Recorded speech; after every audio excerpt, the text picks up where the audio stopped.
Hai, perkenalkan nama saya Guntur Angelas Andre Hermawan, NIM 2123031010044. Pada kali ini saya akan mereview beberapa jurnal tentang infeksi nosokomial dalam kebutuhan rasa aman.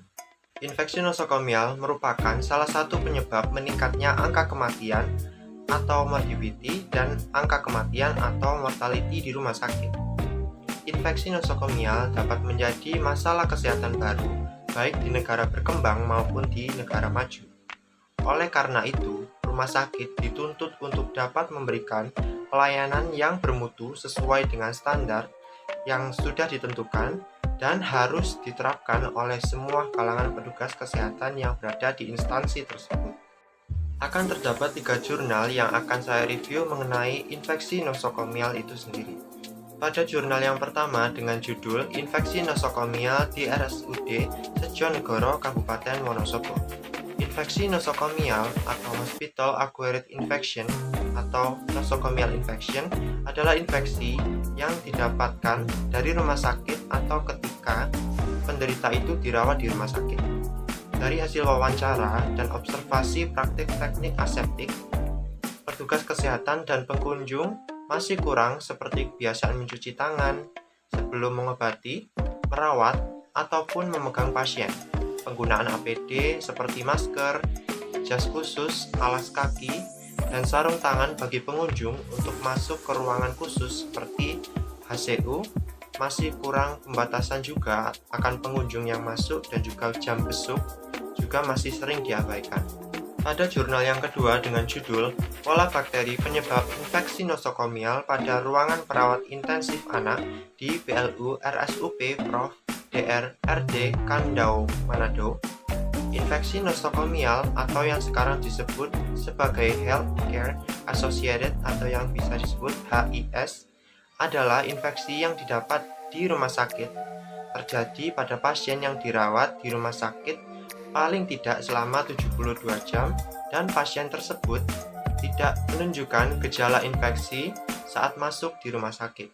Pada penelitian jurnal ini ditemukan di udara pada pagi hari dan wake milk scale karena ditransportasikan melalui droplet pengunjung, keluarga pasien atau pasien itu sendiri. Perpindahan melalui tangan medis juga menjadi transport kuman berpindah pada wake milk scale. Masih kurangnya sterilitas ruangan, perabotan ruangan, dan peralatan medis, dan itu dapat dievaluasi dengan ditemukannya banyaknya jumlah bakteri patogen berpotensi menyebabkan infeksi nosokomial. Pada jurnal yang terakhir atau yang ketiga dengan judul Pengendalian Infeksi Nosokomial di Ruangan Intensive Care Unit Rumah Sakit, infeksi yang muncul selama seseorang dirawat di rumah sakit dan mulai menunjukkan suatu gejala selama seorang itu dirawat atau setelah dirawat disebut infeksi nosokomial. Program pengendalian infeksi ini dapat dikelompokkan dalam 3 kelompok, yaitu yang pertama tindakan operasional, yang kedua tindakan organisasi, dan tindakan struktural. Komponen utama standar pencegahan dan pengendalian infeksi nosokomial dalam tindakan operasional mencakup kegiatan sebagai berikut. Yang pertama, ada mencuci tangan. Yang kedua, menggunakan alat pelindung diri atau APD seperti sarung tangan, masker, pelindung wajah, kacamata, dan apron pelindung. Yang ketiga, praktik keselamatan kerja. Yang keempat, perawatan pasien. Yang kelima, penggunaan aseptik, penanganan peralatan dalam perawatan pasien, dan kebersihan lingkungan.